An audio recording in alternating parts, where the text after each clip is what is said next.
जो प्रोग्रेस है वो इसी पे डिपेंड है। तो बहुत केयरफुली काम सुनिए क्लासेस, अपनी नोटपैड पेन लेके बैठिए। कहीं भी कोई कंफ्यूजन हो, कहीं भी आपको ये लगता है कि मुझे ये चीज नहीं समझ में आई है, क्लास के बीच में इंटरप्ट नहीं करेंगे, एंड क्लास में आप वो चीजें पूछ लेंगे। कपिल सर जो है हमारे, मैं सबको इंट्रोडक्शन दे देती हूँ। डॉक्टर कपिल हमारे संग में हमारे रेटिना, हमारे रिफ्रैक्टिव जो सर्जरी है उसके डायरेक्टर हैं, जो हमारे hub centre new railway road पे वर्किंग है। और सर हमारे, जैसे मैंने बताया कि रिफ्रैक्टिव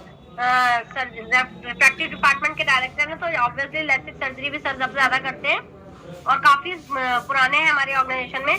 तो ये आज आपको लेसिक के बिल्कुल बेसिक चीजें बताएंगे।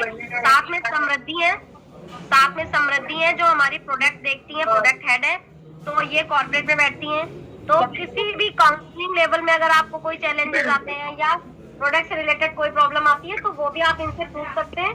और डॉक्टर कपिल से आप सारे क्लिनिकल चीजें पूछ सकते हैं। तो आज अपने कॉपी पेन को बिल्कुल लेके बैठे और बिल्कुल ध्यान से क्लास शुरू करें। Thank you Kapil sir and Samriddhi, please आप लोग क्लास करें। Hello, good evening everyone. Good evening sir. Login करो भाई। आज हम रिफ्रैक्टिव सर्जरी के बारे में बात करेंगे। इसमें हम ये तीनों चीज़ों के बारे में बात करेंगे, लेसिक, आईसीएल और सिल्क के बारे में। तो आपको कोई भी बीच में कोई प्रॉब्लम आ रही हो तो आप बीच में भी पूछ सकते हैं, ठीक है। बट मेरा ये रहेगा कि एक तो आप सबसे मेरी रिक्वेस्ट है कि आप अपना ऑडियो बंद कर लीजिए, आप प्लीज म्यूट हो जाइए, ठीक है। अगर आपको कोई प्रॉब्लम आ रही है तो आप अपना हैंड रेज करेंगे और उसके बाद हम आपसे क्वेश्चन पूछेंगे। रिसेप्शन पे सर नहीं आए तो उसको बोल देना क्या ओपीडी ना प्रॉब्लम ले, है, कैसे आपको क्या चीज नहीं समझ आई, बंद करा देना ओपीडी, ठीक है। तो जस्ट हम अब ये रिफ्रैक्टिव सर्जरी का आपको मैं थोड़ा सा रिव्यू देना चाहूंगा, थोड़ा सा। Next slide. पहले तो आपको मालूम होना चाहिए रिफ्रैक्टिव सर्जरी है क्या चीज। तो रिफ्रैक्टिव सर्जरी का हमारा मेन एम रहता है कि हम जो भी चीज देख रहे हैं वो चश्मे से देख रहे हैं। अगर हम किसी भी चीज के द्वारा अगर हम चश्मा हटा सकते हैं और उसमें सर्जरी इन्वॉल्व है तो उसको हम रिफ्रैक्टिव सर्जरी बोलते हैं। तो any surgical procedure which is aiming at improving the focusing power of the I is called refractive surgery. और इसमें हम बेसिकली, जैसे आप ये पिक्चर्स देख रहे हैं, कि हम कॉर्निया पे ही सर्जरी कर रहे हैं। तो इसका ये मतलब नहीं है कि जो अगर कॉर्निया पे सर्जरी कर रहे हैं तो वही रिफ्रैक्टिव सर्जरी कहलाएगी। कोई भी सर्जरी जो हमें चश्मा उतारने में हेल्प करती है वो रिफ्रैक्टिव सर्जरी गिनी जाएगी, जैसे कि लेसिक भी है और आईसीएल भी है और सिल्क भी है। लेसिक में बेसिकली हम क्या कर रहे हैं कि we are reshaping the corneal tissue by a laser which is known as a excimer laser. और सिल्क में हम क्या कर रहे हैं कि एक लेंटिक्यूल बना के उसको कॉर्निया से निकाल रहे हैं, कि कॉर्निया के एक भाग को हमने निकाल दिया, इससे भी कॉर्निया की हम रीशेपिंग कर रहे हैं, ठीक है। तो ये दोनों सर्जरी जो हैं ये रिफ्रैक्टिव सर्जरी में गिनी जाएंगी। तीसरा, जो अब पहले ही हमने डेफिनेशन में कहा कि जो फोकसिंग पावर ऑफ द आई को इम्प्रूव करता है, तो वही आईसीएल भी करता है। कि आईसीएल में हम क्या कर रहे हैं कि आंख के अंदर जहाँ पे कुदरती लेंस है उसी के ऊपर एक और लेंस हम रख देते हैं, जिससे आई का फोकस पावर चेंज हो जाता है और बाहर से फिर पेशेंट को चश्मा लगाने की जरूरत नहीं पड़ती। तो ये तीनों सर्जरीज जो है ये रिफ्रैक्टिव सर्जरी में हम काउंट करते हैं, ठीक है। Next slide. लिख दिया मैंने, लास्ट टाइम यही नंबर चेक किया था, वही चश्मे में डाला हुआ है।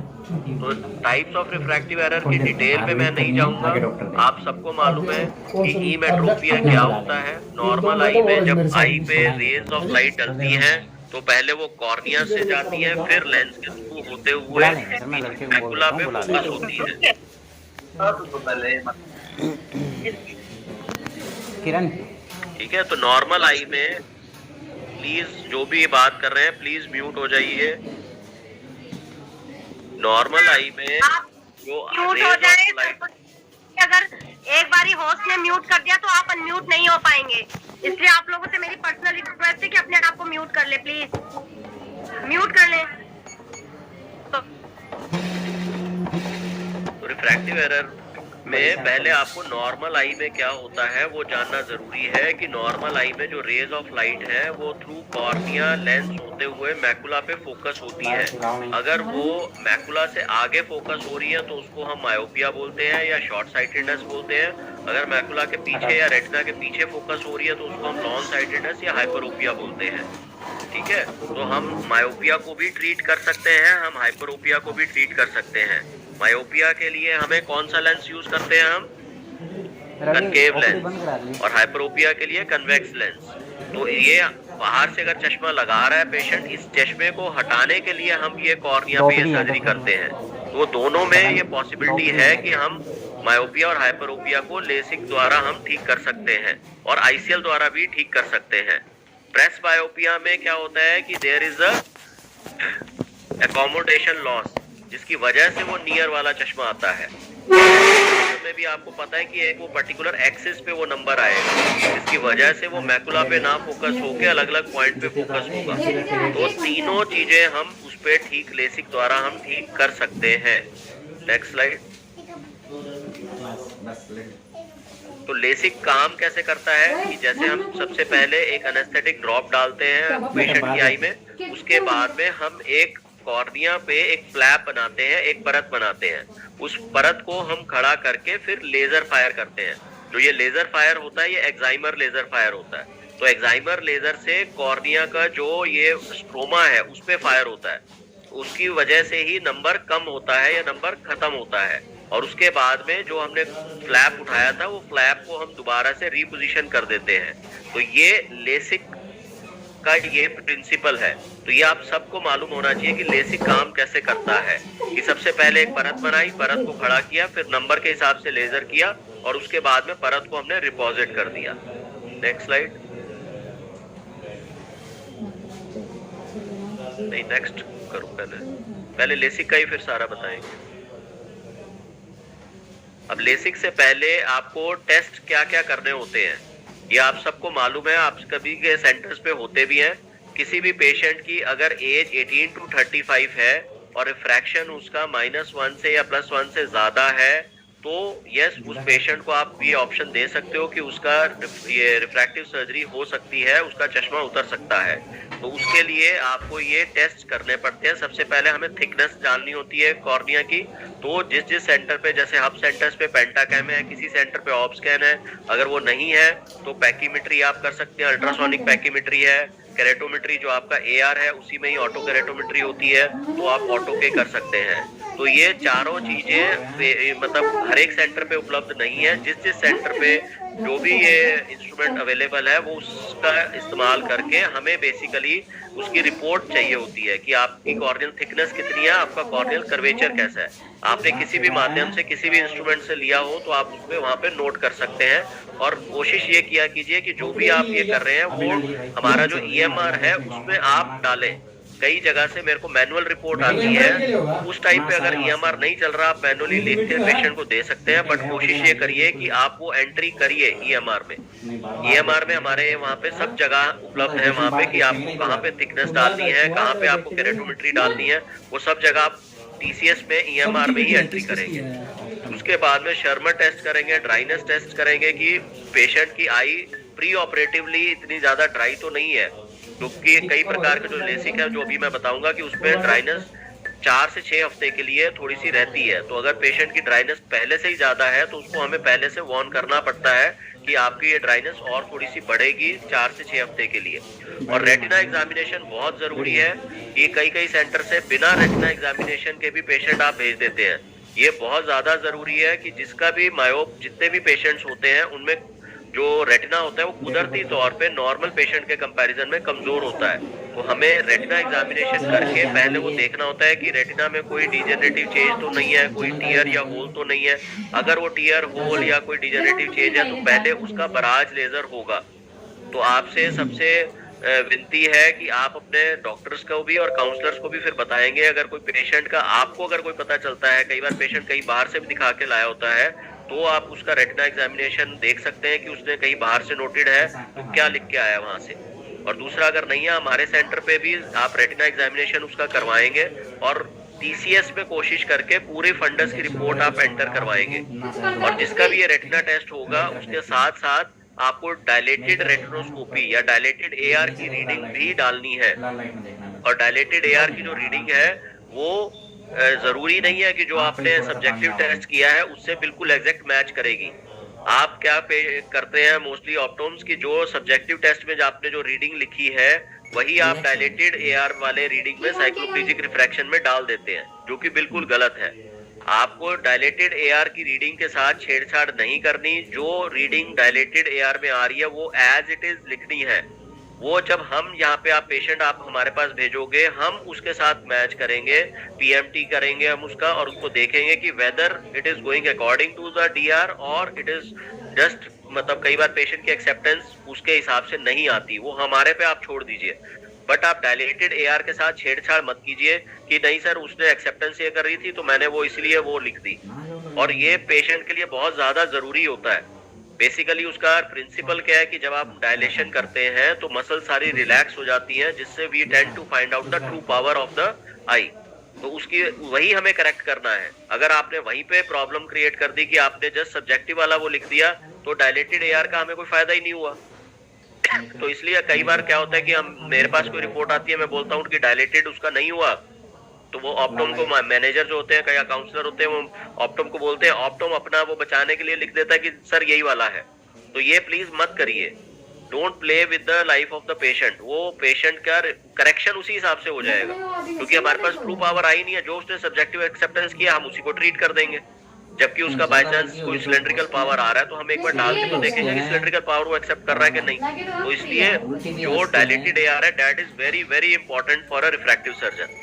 और वही सेम रेटिना एग्जामिनेशन है कि रेटिना में अगर कोई भी प्रॉब्लम आती है, अगर हमने उसको ट्रीट नहीं किया तो कल को अगर ड्यूरिंग द सर्जरी, जैसे आपने देखा कि हम जो फ्लैप बनाते हैं उससे पहले हम आई का प्रेशर थोड़ा सा बढ़ाते हैं, बहुत नजर को मारी। तो जब प्रेशर बढ़ता है तो पीछे रेटिना पे भी प्रेशर पड़ता है। तो अगर उसमें कोई भी वीक एरिया होगा वो गिव वे कर जाएगा, तो that can result in RD और एनी रेटिनल डिजीज। तो इसलिए प्रॉब्लम वहीं पे आ जाती है। इसलिए मैं बार बार ये कहता हूँ रेटिना एग्जामिनेशन एक बार बहुत जरूरी है, वो सभी पेशेंट्स का करवा के आप भेजिए, ठीक है। तो ये टेस्ट आपको, ये सारे आपको रटे हुए होने चाहिए कि क्या क्या टेस्ट आपने प्री ऑपरेटिवली करने हैं। जो ICL के लिए पेशेंट होते हैं उनके लिए ये अलग टेस्ट होते हैं जिसमें हम वाइट टू वाइट करते हैं। This is with the help of a vernier caliper also. This white to white can be measured on IOL master also. और इसका में जो अगर पेंटाकैम या ऑप्स्कैन अगर वहाँ पे है तो पेंटाकैम और ऑप्स्कैन से भी वाइट टू वाइट मेजर हो जाता है। IOL मास्टर जैसे अगर है आपके पास वहाँ पे तो IOL मास्टर आप कर सकते हैं, नहीं है तो कोई प्रॉब्लम नहीं है। AC डेप्थ नॉर्मली आप ये भी IOL मास्टर पे भी आ जाती है और इसमें भी आती है, पेंटाकैम में भी और ऑप्स्कैन में भी। तो ये 3 टेस्ट एक्स्ट्रा है लेसिक के लेसिक टेस्ट के अलावा, जो कि आपको ICL वाले पेशेंट में आपको करने हैं। Next slide. लेसिक का अगर जैसे हम बात करें तो जैसे मैंने पहले बताया कि LASIK it is laser assisted in situ keratomileusis. Kerato का मतलब होता है कॉर्निया, मिलियोसिस का मतलब होता है रीशेप। तो कॉर्निया को रीशेप अगर हम लेजर के द्वारा बुक करते हैं तो उसको लेसिक बोलते हैं। अब लेसिक में ही हमारे पास 3 प्रकार के अलग अलग लेसिक है, आई लेसिक, कस्टमाइज लेसिक और स्टैंडर्ड लेसिक। अब इसमें अभी मैं डिटेल में आपको बताऊंगा कि इंट्रालेस लेसिक और कस्टमाइज और स्टैंडर्ड लेसिक में हम क्या क्या करते हैं। इसके अलावा जो अब हमारे पास नया जो प्रोसीजर आया SILK, this is known as smooth incision lenticular keratomileusis. और तीसरा ICL है जो कि हम पहले से ही करते आ रहे हैं, इंट्राकॉलिमर लेंस, ठीक है। तो पहले मैं आपको लेसिक के बारे में बताएंगे हम। Next slide. लेसिक में हमारे पास 3 प्रकार के, स्टैंडर्ड लेसिक, कस्टमाइज लेसिक और इंट्रालेस लेसिक या फेम्टो लेसिक आप बोल सकते हैं। अब बेसिकली जो हमने आपने एक पहले जो स्लाइड देखी थी कि पहले हम एक फ्लैप बनाते हैं, फ्लैप को रेज करते हैं, उसके बाद नंबर के लिए हम एक्साइमर लेजर करते हैं। अगर फ्लैप हम ब्लेड से बनाते हैं या माइक्रो केरेटोम से बनाते हैं, ब्लेड को ही हम माइक्रो केरेटोम बोलते हैं, तो उसको अगर हम फ्लैप को ब्लेड से बना रहे हैं तो उसको हम स्टैंडर्ड लेसिक या कस्टमाइज लेसिक बोलते हैं। और उसके बाद में नंबर को अगर हम खत्म, इससे स्टैंडर्ड लेजर जो एक्साइमर लेजर है वो तीनों में सेम है। तो सिर्फ फ्लैप क्रिएट करने की प्रक्रिया तीनों प्रोसीजर्स में अलग अलग होती है। तो ये स्टैंडर्ड और कस्टमाइज में ब्लेड से और इंट्रालेस लेसिक में फेम्टो लेजर से वो फ्लैप बनता है। नंबर खत्म करने की प्रक्रिया तीनों में सेम है, बट जो स्टैंडर्ड लेसिक है और कस्टमाइज लेसिक और इंट्रालेस में जो फर्क है वो मैं बता देता हूँ। जो पेशेंट कस्टमाइज लेसिक कराते हैं या जो इंट्रालेस या फेम्टोलेसिक कराते हैं, उनका हम अलग से वेव स्कैन करते हैं या एप्रोमीटरी करते हैं, जिसमें कि आंख पे जो अलग से कॉर्नियल पावर के अलावा जो एब्रेशंस होते हैं वो भी हमें पता चल जाते हैं, और वो एब्रेशंस को ठीक करने के लिए हम फिर उसका कस्टमाइज लेसिक करते हैं। कि अगर आप नॉर्मली कह सकते हैं कि अगर किसी की भी पेशेंट का नंबर 2 है, तो चाहे वो किसी का भी कॉर्निया हो, अगर 2 नंबर के हिसाब से 10 लेजर की किरणें फेंकनी है मशीन को, तो वो इररिस्पेक्टिव ऑफ कि कॉर्निया में क्या वैल्यूज आ रही हैं, वो 10 लेजर की किरणें फेंक देगा। लेकिन अगर हमने उसका वेव स्कैन या एब्रोमेट्री करी हुई है, तो हमें मशीन ये बता देगी कि जो 10 लेजर की किरणें फेंकनी है वो कैसे फेंकनी है, कि कॉर्निया के कौन से भाग पे हमें 2 लेजर की किरणें फेंकनी है, कॉर्निया के कौन से भाग पे हमें 6 फेंकनी है, कौन से भाग पे 3 फेंकनी है। तो that will be customised to the patient's cornea. इसका लाभ क्या होगा? इसका लाभ ये होगा, जो ऑलरेडी आप स्क्रीन पे देख रहे हैं, बेटर विजन होगी, क्लैरिटी बढ़ेगी उसकी। इसमें आप कह सकते हो कि जस्ट एक एसडी विजन होता है, जो आप नॉर्मल स्टैंडर्ड विजन होता है, जैसे आप टीवी वगैरह लेते हैं या उसमें आप देखते हैं कि जो स्क्रीन से विजन जो आपको आती है, इसमें जो होती है, इसमें हाई डेंसिटी विजन आ जाती है, एचडी विजन आ जाती है कस्टमाइज लेसिक में, क्योंकि ये उसके कॉर्निया के हिसाब से लेजर किया गया है। और इसमें जो है अल्ट्रा एचडी विजन इसलिए है क्योंकि इसमें जो फ्लैप भी हमने बनाया है वो भी मोर प्रिसाइज है। अगर फ्लैप को हम लेजर से बना रहे हैं तो उसको हम बोल रहे हैं फेम्टो लेसिक या इंट्रालेस लेसिक, क्योंकि वो फ्लैप लेजर से बना है। इसकी एक्यूरेसी और सेफ्टी ज्यादा होती है, इसकी वजह से वो जो विजन होता है वो अल्ट्रा एचडी विजन आ जाता है, और इसी वजह से ये यूएस एफडीए अप्रूव्ड भी है और नासा अप्रूव्ड भी है।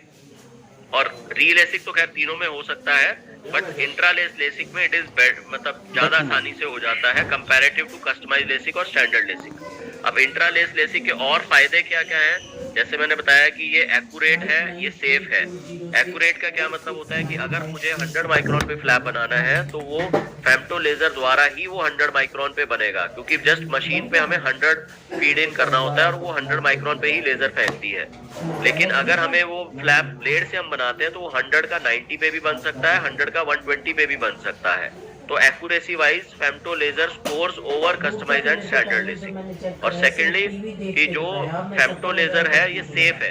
अगर लेजर चल रहा है, किसी कारण से अगर लेजर बंद होता है या किसी पेशेंट की मूवमेंट की वजह से वो बंद होता है, तो हम दोबारा से रीफायर कर सकते हैं then and there without causing external damage to the eye. लेकिन अगर ब्लेड चल रहा है, अगर वो किसी कारण से बंद होता है या किसी पेशेंट की मूवमेंट की वजह से बंद हो जाता है, तो हमें प्रोसीजर को अबंडन करना पड़ता है। हम दोबारा से कर सकते हैं, लेकिन 2 से 3 महीने बाद, और वो भी फेम्टो लेजर ही कर सकते हैं। तो safety wise also IntraLase LASIK is best. और तीसरा, इसमें हम थिनर कॉर्निया यूज करते हैं कि इसमें हम जैसे 90 माइक्रॉन्स तक नीचे जा सकते हैं, बट इसमें हमें कस्टमाइज और स्टैंडर्ड लेसिक में ब्लेड द्वारा अगर बना रहे हैं तो 120 माइक्रॉन्स ही मतलब बनता है, तो वो थिकर फ्लैप बनता है। तो किसी का भी कॉर्निया अगर थिन है या नंबर ज्यादा है तो उसके लिए हमें रेडिकल कॉर्निया ज्यादा बचाना पड़ेगा, तो उसके लिए इंट्रालेस लेसिक या फेम्टो लेसिक जो है वो बेस्ट रहता है। तो इसमें भी ये बेटर है। इसी वजह से ये सारे जो रीजंस मैंने बताए, उसी वजह से ये यूएस एफडीए अप्रूव्ड भी है और नासा भी है। और मेजर जो चीज है, जो बच्चे जैसे मेडिकल के लिए आते हैं, क्या है, तो उसमें अगर चोट लगने का खतरा होता है, तो चोट अगर लगती है तो अगर सेम अमाउंट ऑफ ट्रॉमा लगता है कि एक पेशेंट ने सी लेसिक कराया है और एक पेशेंट ने आई लेसिक कराया है, तो आई लेसिक वाले पेशेंट में it will require double the amount of trauma to cause the dislocation of the flap. Customise LASIK में उसको थोड़ी सी भी चोट लगेगी तो उससे वो फ्लैप हिल सकता है। इंट्रालेस लेसिक में इतनी आसानी से फ्लैप नहीं हिलता है। तो इस वजह से अगेन इंट्रालेस लेसिक या फेम्टो लेसिक इज बेस्ट। तो मेरी यही आपसे रिक्वेस्ट है कि आप जिस भी पेशेंट को आप काउंसिल करते हैं तो उसको इंट्रालेस लेसिक के आप बेनिफिट्स बताएंगे, तभी वो यहाँ पे इंट्रालेस लेसिक कराएगा। मेरा अभी कोई भी पेशेंट ऐसा नहीं है जो कस्टमाइज लेसिक या स्टैंडर्ड लेसिक के लिए जाता है, because I tend to tell them all the benefits of IntraLase LASIK. तो अगर आप किसी को भी बोलोगे ये एक्यूरेट है, ये सेफ है, ये इसमें थिकनेस आपकी बच जाती है, इसमें आपका अगर चोट लगती है तो भी आपको प्रॉब्लम कम आती है या नहीं आती है, तो obviously patient will go for IntraLase LASIK only. ठीक है, नेक्स्ट स्लाइड। रखा है ना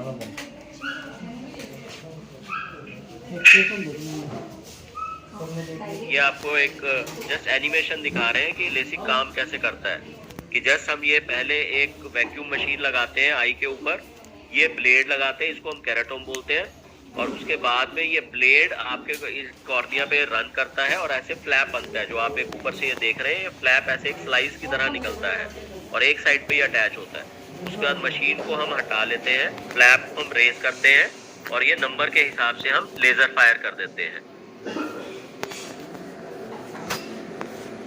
और उसके बाद में हम ये फ्लैप को हम वापस से डिपॉजिट कर देंगे।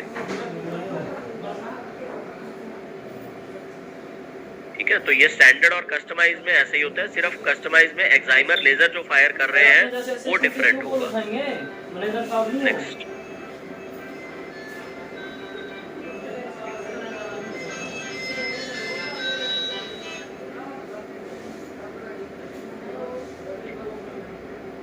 ये कस्टमाइज लेसिक का आपको बताने की कोशिश कर रहे हैं कि जो हम वेव स्कैन करते हैं उससे हमें एक ये वेव फ्रंट मैप मिल जाता है कॉर्निया का, जिससे हमें ये पता चल जाता है कि हमें जो लेजर करना है वो कैसे फायर करना है।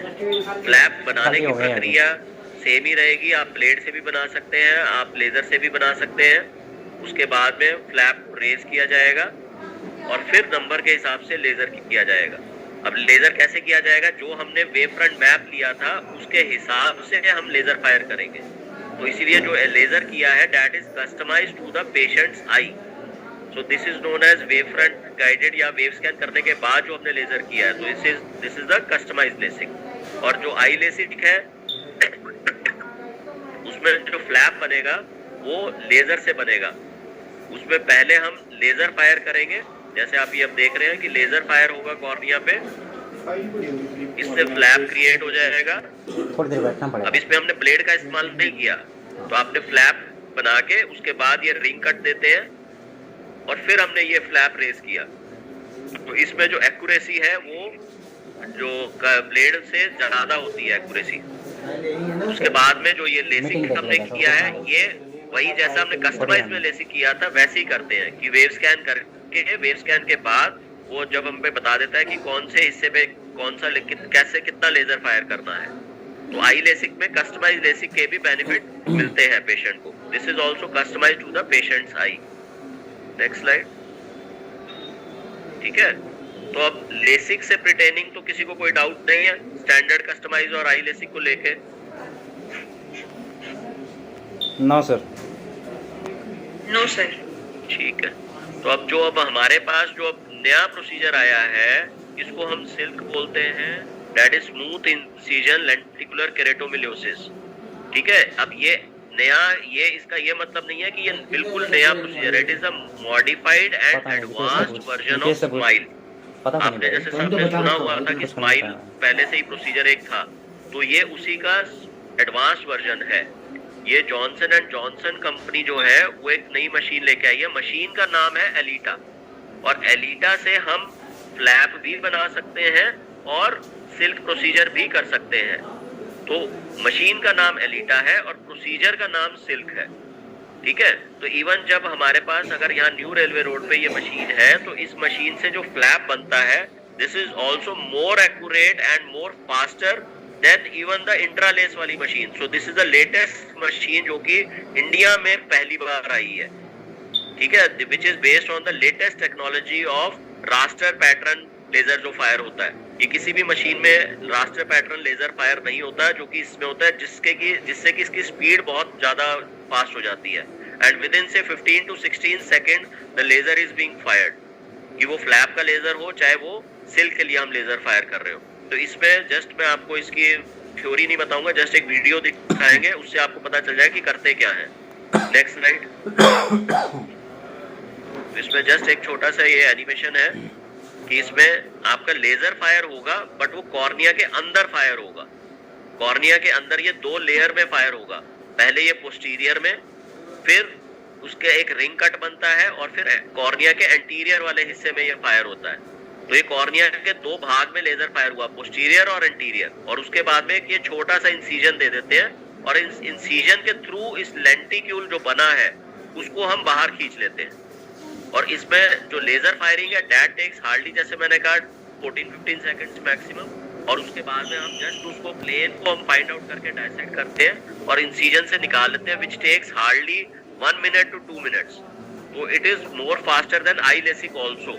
और इसमें एडवांटेजेस क्या क्या है जो हम पहले वाली स्लाइड में बता चुके हैं कि इसमें आपका ड्राइनेस नहीं होगा, क्योंकि बाहर से हमने टीयर फिल्म को डिस्टर्ब नहीं किया है, हमने कॉर्निया को डिस्टर्ब नहीं किया है, जैसा कॉर्निया था वैसे का वैसा है। तो we have just made a superficial small incision जिसके थ्रू हमने उस लेंटिक्यूल को बाहर निकाल लिया है। तो कॉर्निया का surface as it is intact रहता है। तो इसमें जो आप इवन कट भी जो लगा रहे हो वो आई लेसिक में तो पूरा कट लग रहा है, सिर्फ एक हिंज का पार्ट बचता है। इसमें जितना हिंज आप उसमें आई लेसिक में बचाते हो उतना ही कट लगता है, और उसी के थ्रू हम लेंटिक्यूल को बाहर निकाल लेते हैं। तो it is more safer and more I friendly आप कह सकते हो, जिसमें टीयर फिल्म भी अगर डिस्टर्ब नहीं हुई है तो जो हम मोस्टली बोलते हैं कि लेसिक से ड्राइनेस हो जाएगी, तो इससे ड्राइनेस नहीं होती। इवन जो आईटी प्रोफेशनल्स हैं उसके लिए ये बेस्ट प्रोसीजर हो जाता है कि उसमें आपका टीयर फिल्म डिस्टर्ब नहीं होती। वो अगर स्क्रीन पे इतना काम करते हैं तो उससे वैसी ड्राइनेस होगी। तो अगर आप प्रोसीजर कोई करोगे तो procedure will not cause more dryness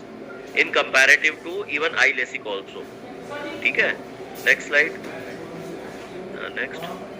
ठीक है, अब सिल्क को लेके किसी को कोई डाउट हो, सिल्क का थोड़ा सा मैं ये बता दूं कि सिल्क जो है इसके जो प्री ऑपरेटिव टेस्ट है वो सेम है जैसे हमने लेसिक के करने हैं। ऐसा नहीं होगा कि जिस पेशेंट का लेसिक नहीं हो सकता उसका सिल्क हो सकता है, नहीं। जो कैलकुलेशंस है वो सारी सेम है, सिर्फ ये है कि अभी जो हम ये सिल्क कर रहे हैं वो बहुत ज्यादा हायर सिलेंड्रिकल पावर्स में नहीं कर रहे हैं। तो जो पावर्स हमारी आ रही है स्फेरिकल पावर्स जो भी हमारी है -1 से लेके -6 -7 तक हम स्फेरिकल पावर्स कर रहे हैं। जो सिलेंड्रिकल पावर है वो -1 के नीचे वाली है, तो उसमें इसके बेस्ट रिजल्ट्स हैं। अगर हायर पावर्स है, हायर पावर्स के लिए हमें देखना पड़ेगा कि कॉर्निया कितना ज्यादा हेल्दी है। हेल्दी का मतलब होगा कि उसकी थिकनेस कितनी है, उसका कर्वेचर कैसे है। तो उसी के लिए अगर वो पेशेंट्स लेसिक के लिए एलिजिबल नहीं है तो वो सिल्क के लिए भी एलिजिबल नहीं है।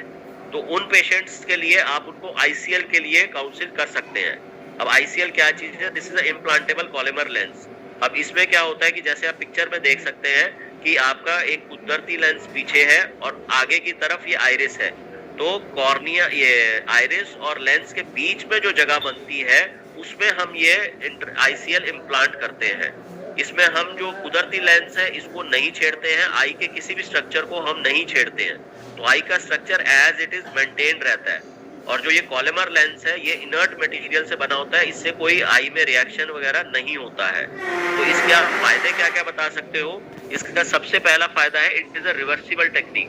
कि लेजर में तो फिर भी ये होता है कि आपने अगर कॉर्निया पे लेजर फायर कर दिया तो उसको रीशेप कर दिया तो हम वापस से उसको दोबारा उसी शेप में नहीं ला सकते। लेकिन इसमें हमने कॉर्निया को छेड़ा ही नहीं है, तो कॉर्निया से रिलेटेड कोई भी साइड इफेक्ट नहीं होगा। दूसरा, जैसे हमने आईसीएल डाला है वैसे ही अगर कल को हमें लगता है कि अगर कोई प्रॉब्लम है जिसके आने के चांसेस ना के बराबर होते हैं तो हम वापस से सर्जरी द्वारा लेंस को निकाल भी सकते हैं। तो it is a reversible technique. और तीसरा, इसमें जो और बेनिफिट होता है कि जो क्वालिटी ऑफ विजन है that is better then even the spectacles. जो पेशेंट स्पेक्टिकल लगाता है उससे जो विजन होता है उससे भी बेटर होता है। इसका एग्जांपल मैं दूंगा, अगर आप पेशेंट से पूछेंगे कि अगर आप कोई कॉन्टैक्ट लेंस लगाते हैं तो कॉन्टैक्ट लेंस से विजन स्पेक्टिकल के मुकाबले थोड़ा सा अच्छा हो जाता है। तो अगर वो किस लिए होता है? क्योंकि कॉर्निया पे कॉन्टैक्ट लेंस बाइंड करता है। It is more nearer to the nodal point और the focal point of the eye. तो आईसीएल जो है वो तो हम आंख के अंदर इम्प्लांट कर रहे हैं, which becomes more nearer to the nodal point और द फोकल पॉइंट। तो इससे clarity of vision, quality of vision और बेटर हो जाता है। तो कोई भी पेशेंट, खासकर जो हाई मायोप है, तो उसमें अगर इवन कॉर्निया हेल्दी भी है तो you can give the patient option of ICL. अगर -5 के ऊपर का नंबर है, -6 के ऊपर का नंबर है, तो उसमें जो आईसीएल से जो क्वालिटी ऑफ विजन होगा वो इवन आई लेसिक से या इवन सिल्क से भी बेटर होगा। You can give the patient option, ये दे सकते हो आप आईसीएल की। आईसीएल में सिर्फ जो एक पॉइंट आता है वो कॉस्ट का आता है कि कॉस्ट थोड़ी सी इसकी महंगी है कंपैरेटिव टू आपका आई लेसिक या सिल्क। तो इसमें हमारे पास दोनों प्रकार के लेंस अवेलेबल है, इंडियन लेंसेज भी है और इम्पोर्टेड भी है। Next slide. तो प्रोसीजर आपको एक एनिमेशन दिखाएंगे। जस्ट ड्रॉप्स हम पहले डालते हैं, वो सेम है कि टॉपिकल एनेस्थेटिक ड्रॉप्स डालते हैं। जिससे आंख सुन हो जाती है, और ये लेंस फोल्डेड फॉर्म में आता है, उसको हम इंजेक्टर द्वारा आंख के अंदर इम्प्लांट करते हैं और जस्ट जो कुदरती लेंस है उसके ऊपर हम रख देते हैं आज वहाँ खोलो। वापिस से पिल को कंट्रैक्ट कर देते हैं। तो हार्डली टेक्स 2 to 5 मिनट। सिर्फ इसमें एक लर्निंग का जो सर्जन के लिए होता है वो होता है कि इसको अपने लोड कैसे करना है, तो वो भी अब हमारी सारी ट्रेनिंग सब चल रही है, तो इट बिकम्स वेरी इजी कि भैया आराम से ये हो जाता है, और जो भी कैटरेक्ट सर्जरी कर रहे हैं वो आराम से ICL प्रोसीजर भी कर सकते हैं। Next slide. तो टाइप्स ऑफ ICL जैसे मैंने बताया था, हमारे पास इंडियन लेंस भी है और इम्पोर्टेड भी है। इंडियन में हमारे पास बायोटेक लेंसेज है, जिसमें प्लेनो है, जिसमें सिर्फ स्फेरिकल पावर करेक्ट होगी, और टोरिक जो है उसमें स्फेरिकल और सिलेंड्रिकल पावर दोनों करेक्ट हो जाएगी। तो इसमें आप दोनों ऑप्शन दे सकते हो। अगर पेशेंट को लग रहा है कि मेरे पास फाइनेंशियली ही इज नॉट वेरी साउंड, तो उसको आप इंडियन की ऑप्शन दे सकते हैं। अगर फाइनेंशियली स्टेबल है तो स्टार ICL की आप ऑप्शन दे सकते हैं, प्लेनो और टोरिक दोनों में। धर्मेंद्र, कि भैया प्लेनो में बेसिकली क्या होता है कि -1 से सिलेंड्रिकल नंबर अगर ज्यादा है तो भी ऑप्ट फॉर टोरिक लेंसेज, जिसमें आपका सिलेंड्रिकल है। That works on the same principle जैसे हम टोरिक IOL का करते हैं, क्योंकि अगर सिलेंड्रिकल पावर है, अगर आप वो करेक्ट नहीं करोगे तो वो रेजिडुअल सिलेंड्रिकल पावर फिर रहेगी, तो उसका फायदा नहीं है। तो ये सर्जन स्पेसिफिक भी हो जाता है कई बार कि अगर किसी का सर्जिकली ऐसा ही है।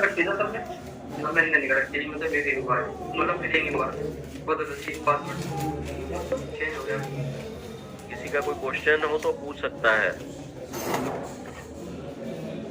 ठीक है, नेक्स्ट स्लाइड। करना है क्या कर दो कर दे। ठीक है, तो लेसिक के जो अब हमारे पास हब सेंटर्स है वो न्यू रेलवे रोड पे गुड़गांव में है, जहाँ पे मैं हूँ। बरवाला रोड हिसार में है।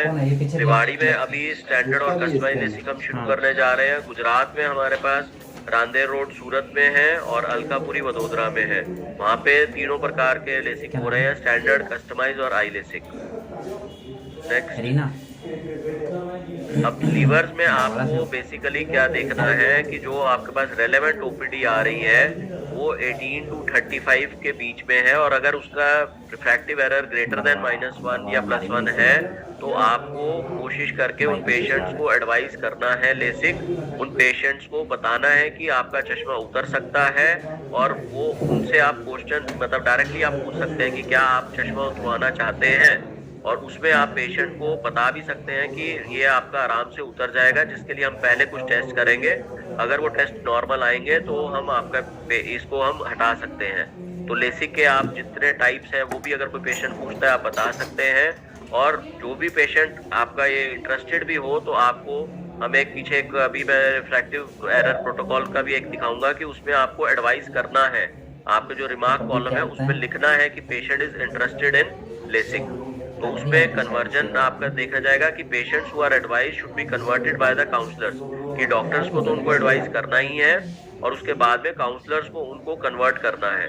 और रेवेन्यू क्या चीज है? Revenue is the amount of the surgery done, कि जितना सर्जरी आपने करवाई है उसका अमाउंट क्या आया है। और ARP क्या चीज होती है जो आपने वर्डिंग्स कहीं देखी होंगी, दैट इज एवरेज रेवेन्यू पर पेशेंट।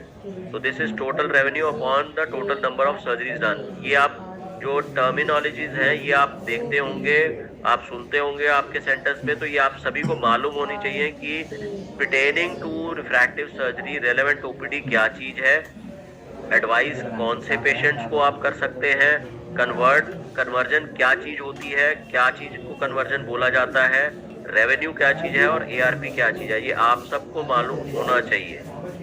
ठीक है, नेक्स्ट स्लाइड।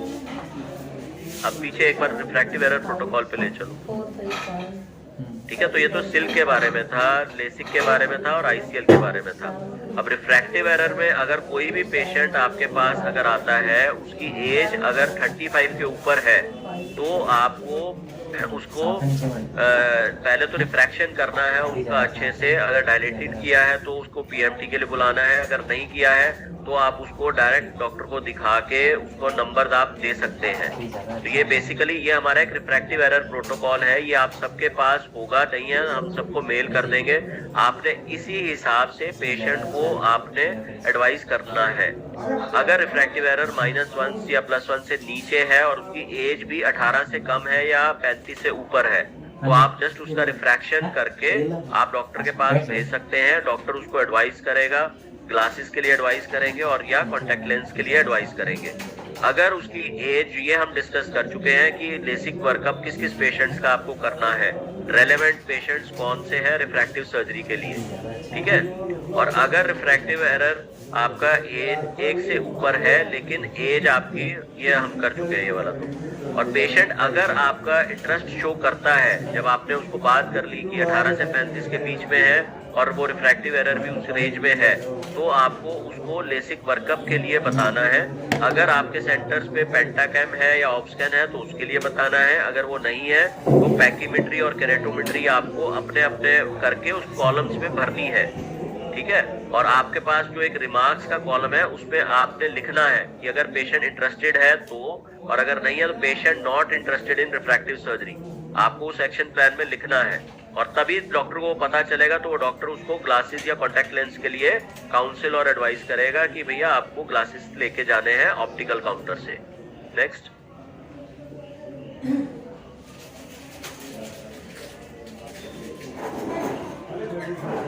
ठीक है। वर्कअप में मैं आपको बता चुका हूँ कि आपको क्या क्या वर्कअप करने हैं, और वर्कअप करने के बाद आपको अपने रिमार्क्स में भी डालना है कि आपने केरेटोमेट्री, जहाँ प्रिस्क्राइब कॉलम है केरेटोमेट्री लिखनी है, पैकीमेट्री है वो प्रिस्क्राइब कॉलम में लिखनी है। और कोशिश करके आपके अपने जो डॉक्टर्स हैं पर्टिकुलर सेंटर पे, उनको जाके आपको बताना है कि सर हमने ये वर्कअप कर दिया है, patient is interested in LASIK, और वहाँ आपने लिखना भी है। और कोशिश करके कोई भी अगर आपको पेशेंट लगता है कि इंटरेस्टेड है लेसिक के लिए, उसको थोड़ा सा प्रायोरिटी देके आउट ऑफ टर्न थोड़ा सा उसको वर्कअप फास्ट करना है उसका, कि उसके बाद में, क्योंकि उसका डायलेशन भी होगा, उसका रेटिना एग्जामिनेशन भी होगा। और जो भी रेटिना एग्जामिनेशन के लिए जहाँ पे भी ऑप्टोम्स की ड्यूटी है, उसको ये देखना है कि उसका उस पेशेंट का DR जरूर करना है, क्योंकि पेशेंट बार बार नहीं आएगा डायलेशन के लिए, ठीक है। उसके बाद में फिर आपने डॉक्टर को बता देना है कि सर हमने ये कर दिया है और पेशेंट ये इंटरेस्टेड है। वो फिर उसके बाद में अपने आप वो डॉक्टर उसको एडवाइस करेंगे और वो फिर काउंसलर का काम शुरू हो जाएगा। और अगर आपका ICL के लिए वर्कअप है तो ICL के लिए मैं बता चुका हूँ कि अलग से उसका वाइट टू वाइट होगा। पेंटाकैम अगर हुआ है तो उसमें ACD आ जाएगी, नहीं है तो आपको IOL मास्टर उसका करना है, और A स्कैन से भी आपकी ये चीजें आ जाएंगी, ठीक है। तो ये हमारा रिफ्रैक्टिव एरर का है। तो अब लेसिक का मैं आपको बता चुका हूँ, सिल्क का बता चुका हूँ, ICL का बता चुका हूँ, और इवन ग्लासेस के लिए भी हमारा रिफ्रैक्टिव एरर का क्या प्रोटोकॉल है वो भी बता चुका हूँ। तो now we will take up the questions. अगर किसी के मन में कोई भी डाउट है, कुछ भी है, तो आप पूछ सकते हैं। वो अभी आपको मैं इसलिए बोल रहा हूँ क्योंकि इसी के बेसिस पे अब जो मैंने आपको आज ये प्रेजेंटेशन दी है, इसके बेसिस पे आप सबकी असेसमेंट भी होगी। तो आपको अगर कोई डाउट है, कुछ भी है, तो आप आराम से पूछ सकते हैं।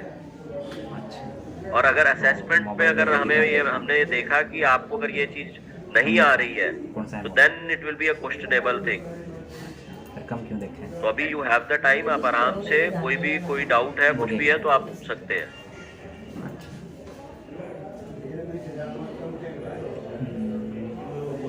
Good evening sir, Nitesh Tiwari from Uttara. हाँ बेटे बताओ। सर इसमें जैसे पेशेंट आते हैं तो उनको आई लेसिक और सिल्क में डिफरेंस बताएंगे कि वो इसका वाट ड्राइनेस की प्रॉब्लम नहीं आएगी, बट इनका प्राइस अमाउंट क्या है ये नहीं क्लियर हुआ। सिल्क का जो सिल्क है वो 1.25 का है, और जो आई लेसिक है वो आपके सेंटर में जिसमें हो रहा है 85,000 में, तो वो 85,000 है।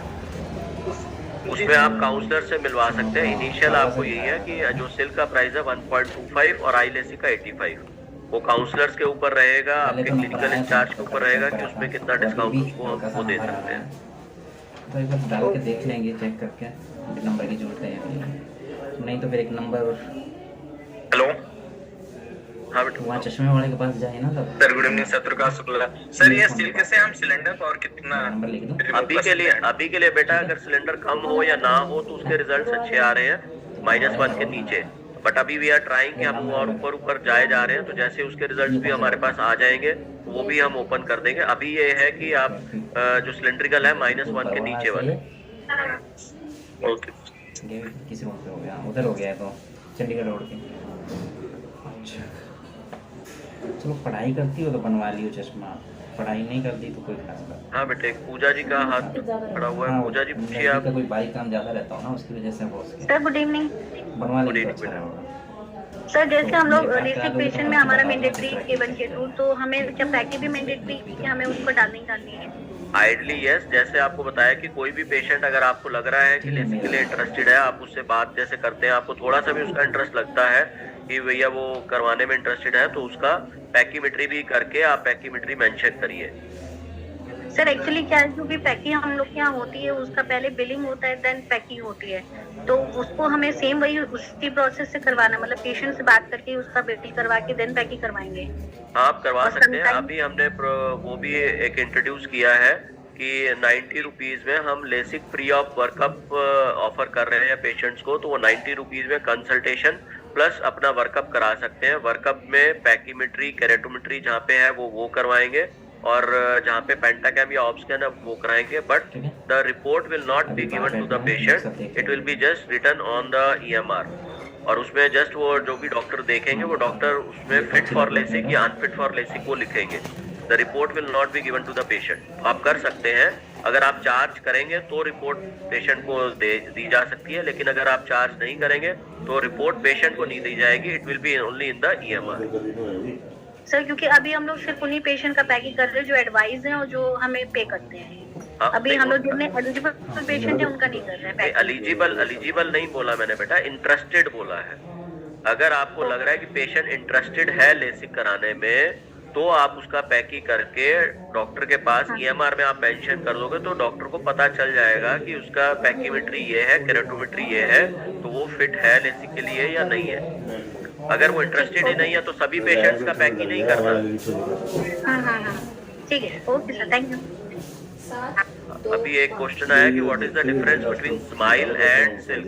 तो जो सिल्क है, जैसे मैंने कहा, it is a more advance and modified version of smile, और उसमें टेक्निकली डिफरेंस है, 2-3 चीजों का डिफरेंस है। पहला मैंने जो बताया कि पैटर्न ऑफ लेजर फायर्ड, तो जो लेजर फायर्ड है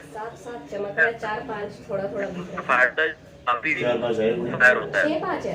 स्माइल में जो होता है, it takes time to fire the laser, और उसमें रास्ते पैटर्न में नहीं होता है, उसमें लॉन्गिट्यूडनल पैटर्न में होता है, विच टेक्स टाइम। तो ये मशीन 15 to 17 सेकंड्स में लेजर फायर कर लेती है। SMILE takes time around 30 seconds to 45 और 50 सेकंड्स या ज्यादा लगते हैं उसमें। दूसरा, इसमें शेप ऑफ लेंटिक्यूल में फर्क है। जो स्माइल से लेंटिक्यूल बनता है वो प्लेनो कॉन्वेक्स है, और जो सिल्क में है that is a by convex, that is more of a shape of a cornea. So it is more physiological कि जो लेंटिक्यूल बन रहा है वो कॉर्निया की शेप की तरह ही लेंटिक्यूल बन रहा है। तो जब हम उसको बाहर निकाल लेंगे तो जो बाकी जो चीज बचेगी उसको अपोज होने में आसानी होती है। लेकिन अगर वो डिफरेंट पोजीशन से डिफरेंट शेप का निकलता है तो उसको अपोजिशन में थोड़ी सी टाइम लगता है, हीलिंग में ज्यादा दिक्कत आती है। वो स्माइल में आता है, जो स्माइल इज प्लेनो कन्वेक्स। तो ये डिफरेंस है दोनों में, ठीक है sir.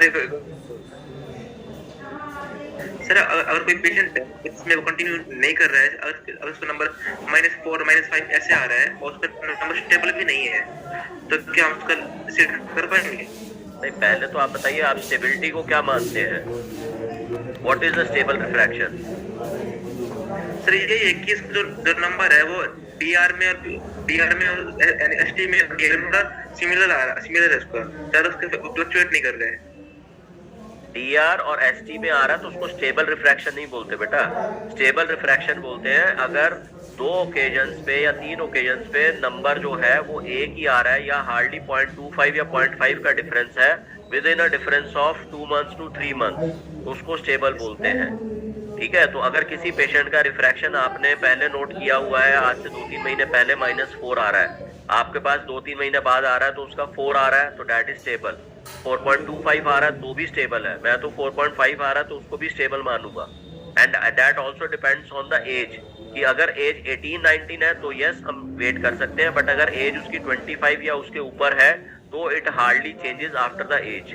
And moreover we do the laser according to the normogram of age and number both. कि अगर मेरे पास 20 साल का कोई पेशेंट आएगा, वो -4 उसका नंबर है, तो मैं उसका -4 को सिर्फ -4 देख के नहीं ठीक करूंगा। मेरे पास एक नॉर्मोग्राम है जो बताता है कि 20 साल पे -4 का कितना करेक्ट करना है। तो उस नॉर्मोग्राम के हिसाब से हम करेक्ट करेंगे कि ताकि कल को पेशेंट को कोई प्रॉब्लम ना आए। ठीक है, तो वो डेट बिकम्स वेरी सब्जेक्टिव। और दूसरा, पेशेंट की रिक्वायरमेंट क्या है, कि कई पेशेंट आजकल हमारे पास आ रहे हैं जिनका मेडिकल टेस्ट है, जिनका प्रोफेशनल रिक्वायरमेंट है कि उनको लेसिक आपको करवाना है, तो आप वहाँ पे मेंशन कर सकते हैं patient wants LASIK for medical purpose, और पेशेंट को काउंसिल कर सकते हैं कि आपका नंबर पहले ये था, अभी ये है, अगर आप करवाना चाहें तो आप अपनी जिम्मेवारी पे करा सकते हैं। वो डॉक्टर अपने आप काउंसिल कर देंगे।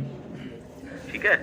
और तीसरी एक चीज मैं बताना भूल गया, मेरी प्रेजेंटेशन में भी नहीं था, कि अगर किसी पेशेंट ने कॉन्टेक्ट लेंस डाले हैं तो जो भी आपने वर्कअप करना है उसको बताना है पेशेंट को कि you have to be off the contact lenses for at least 1 week. एक हफ्ते के लिए आपको कॉन्टेक्ट लेंस उतार के रखने हैं, और उसके बाद ही आपके ये केरेटोमेट्री, पैकीमेट्री, पेंटाकैम, ऑब्स्कैन ये टेस्ट होगा, और इसके बेसिस पे ही हम आपको आगे सर्जरी के लिए बता सकते हैं।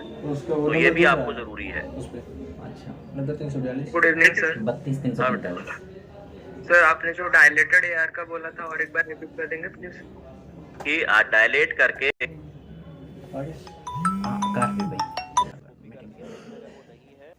जो एआर की रीडिंग है डायलेट करने के बाद वो आपको लिखनी है। ठीक है, तो डायलेटेड एआर, नॉर्मली डीआर क्या बोलते हैं, डायलेटेड रेटिनोस्कोपी। तो अगर आपके पास रेटिनोस्कोप नहीं है, रेटिनोस्कोपी नहीं आप कर रहे हैं, तो डायलेटेड एआर की जो रीडिंग है वो आप साइक्लोप्लेजिक रिफ्रैक्शन में आप मेंशन करेंगे, और एज इट इज मेंशन करेंगे, उसके साथ छेड़छाड़ नहीं करेंगे कि एसटी आ रहा है -4 एसटी आ रही है, तो डीआर में अगर -3.25 आ रहा है तो नहीं जी, हमने तो एसटी देखा था -4 है, तो आप डीआर में भी -4 लिख दोगे, नहीं। तो जो -3.25 आ रहा है उसको -3.25 ही लिखोगे। ठीक है, तो एज इट इज लिखेंगे। Yes sir. तो एक का क्वेश्चन है, is silk covered in TPA? बेटा जैसे लेसिक का रहता है वैसे ही सिल्क का भी रहेगा, कि इफ उसकी पॉलिसी में कोई भी रिफ्रैक्टिव प्रोसीजर अगर उसमें कवर्ड है तो ये भी कवर्ड होगा, अगर वो नहीं लिखा हुआ है तो ये भी कवर्ड नहीं होगा। Normally all these surgeries are cosmetic surgeries which are not covered in TPA, but it depends on the patient's individual policy कि उस पॉलिसी में क्या क्या है। तो नॉर्मली मेरे पास भी पेशेंट आते हैं, हम उनका बोल देते हैं कि हम आपका भेज देंगे अप्रूवल के लिए, अगर अप्रूवल आ गया तो यस इट इज, मतलब अच्छा है आपके लिए भी हमारे लिए भी, अगर नहीं आया तो यू हैव टू पे इन कैश।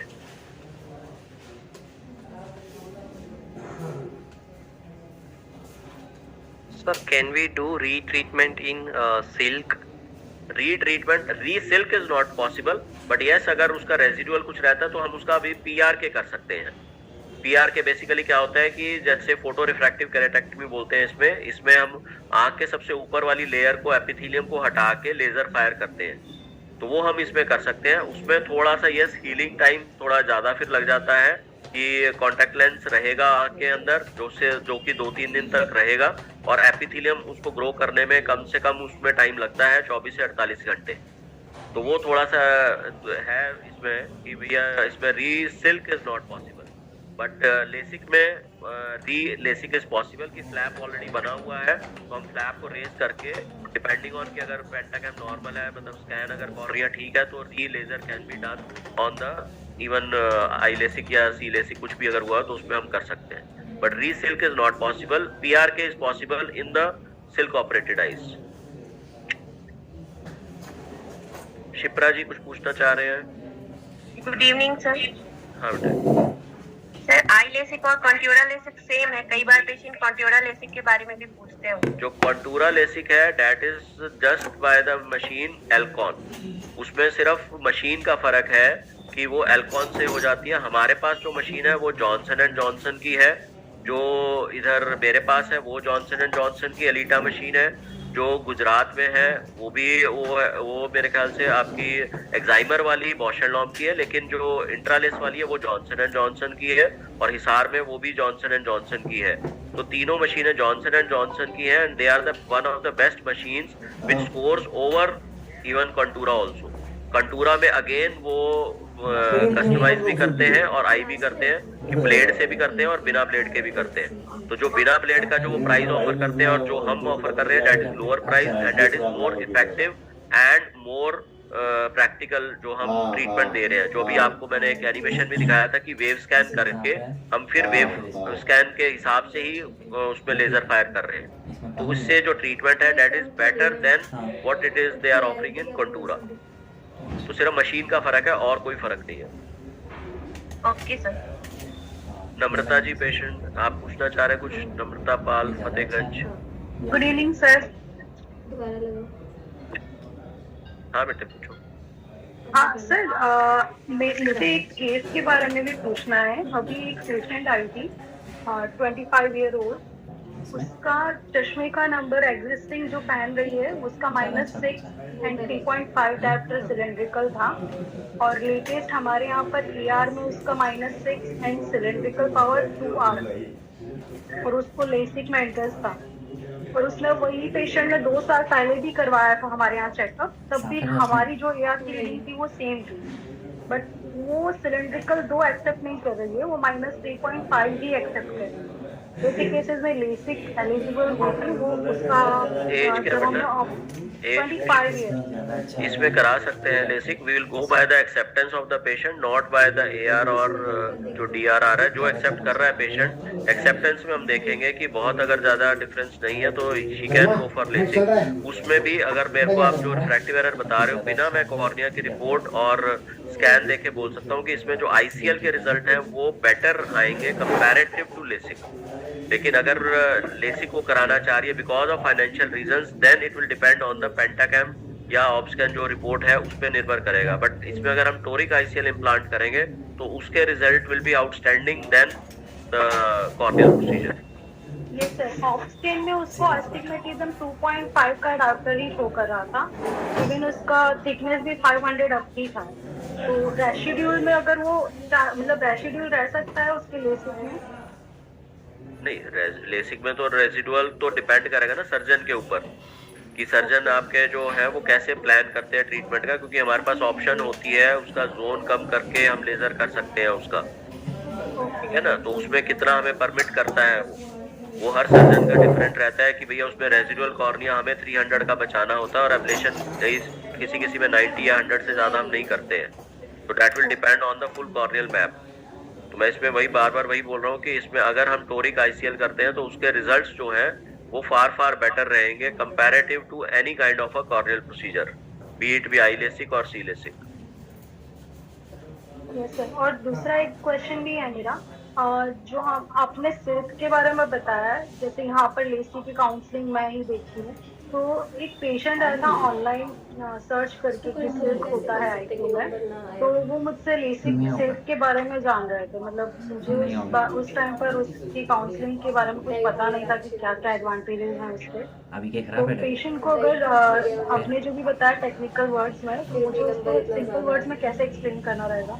सिंपल वर्ड्स में जो आपके पास एनिमेशन है वो शेयर कर दिया जाएगा, आप एनिमेशन उसको दिखा सकते हैं कि आई लेसिक में बेसिकली कॉर्निया पे पूरा आपका 270 डिग्री का कट लगेगा और उसके बाद फ्लैप को रेज किया जाएगा और नंबर के हिसाब से लेजर किया जाएगा। इसमें जो है कट सिर्फ हार्डली 3 to 5 मिलीमीटर का लगता है और उसमें कॉर्निया के अंदर लेजर फायर होता है। कॉर्निया की जो शेप है वो एज इट इज मेंटेन रहती है, कॉर्निया के बीच में कोई भी कट नहीं लगता है, ठीक है। तो वो आप एक्सप्लेन उसको पेशेंट को कर सकते हैं विद द एनिमेशन। और दूसरा, अगर कॉर्निया का सरफेस इंटैक्ट रहता है तो बाहर से सरफेस एज इट इज रहेगा, जिसकी वजह से आंसू की परत जो ऊपर की होती है वो भी एज इट इज रहेगी, तो ड्राइनेस रिलेटेड इश्यूज भी नहीं आएंगे, जो कि लेसिक में आ सकते हैं, जरूरी नहीं आते हैं, उसमें भी आ सकते हैं, वो आप उसको बता सकते हो। और लॉन्ग टर्म में जो लॉन्ग टर्म की स्टडीज है उसमें यही है कि अगर फ्लैप नहीं बना है तो फिर उसमें जो स्टेबिलिटी इश्यूज है कॉर्निया के, वो इसमें सिल्क में बेटर है कि एक्टेजिया के चांसेस थोड़े से कम होते हैं और ये स्टेबल भी ज़्यादा रहता है। Long term results of SILK are better than in I LASIK.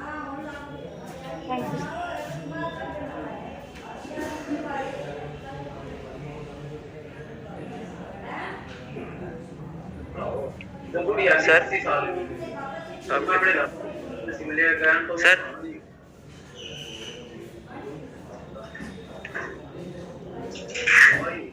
पूछेंगे बेटा, पूछेंगे इंद्राज जी। हाँ सर, मैं ऐसे पूछ रहा था कि जो अगर कोई पेशेंट अगर चश्मा नहीं पहन रहा है अगर उसका नंबर 4, अगर उसका नंबर -4 है, फिर भी वो चश्मा नहीं पहन रहा है, तो उसका जो नंबर बढ़ता जा रहा है बार बार, तो हम उसे फिर कर पाएंगे नहीं कर? एज क्या है पेशेंट की? एज पे निर्भर करेगा कि एज क्या है। 28 पे हम कर सकते हैं, but with the counselling of the patient कि आपने चश्मा कभी नहीं लगाया है, तो नंबर चेंज होने के थोड़े से चांसेस रहेंगे। लेकिन क्योंकि आपकी एज 28 है, नॉर्मली हम जो देखते हैं वो 21 से बाद में नंबर चेंज होने के चांसेस कम रहते हैं, तो आपका हम कर सकते हैं। Okay, thank you sir. Sanjana और किसी की कोई क्वेरी है? और किसी की कोई क्वेश्चन?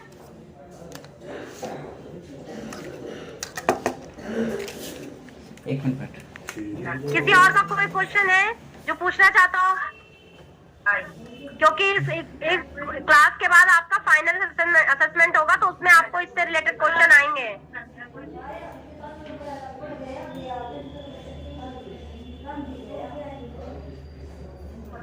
ठीक है Kapil sir, thank you Samriddhi, thank you all of you. आपने क्लास को बहुत अच्छे से अटेंड किया, तो मुझे लगता है कि बहुत लोगों को ये क्वेश्चन के आंसर मिल गए होंगे, और जिनको नहीं आए हैं वो हम ये रिकॉर्डिंग भी है, समृद्धि हमारे संग शेयर कर देंगी, तो आप उससे भी देख सकते हैं। तो नेक्स्ट क्लास आपकी है, आपके संग हमने पूरा कैलेंडर शेयर किया हुआ है, तो उससे हम इसी तरह अटेंड करनी है क्लासेस आपको। Thank you everyone. Thank you Kapil sir. Thank you everyone. Thank you sir. आप 10 तक नहीं चल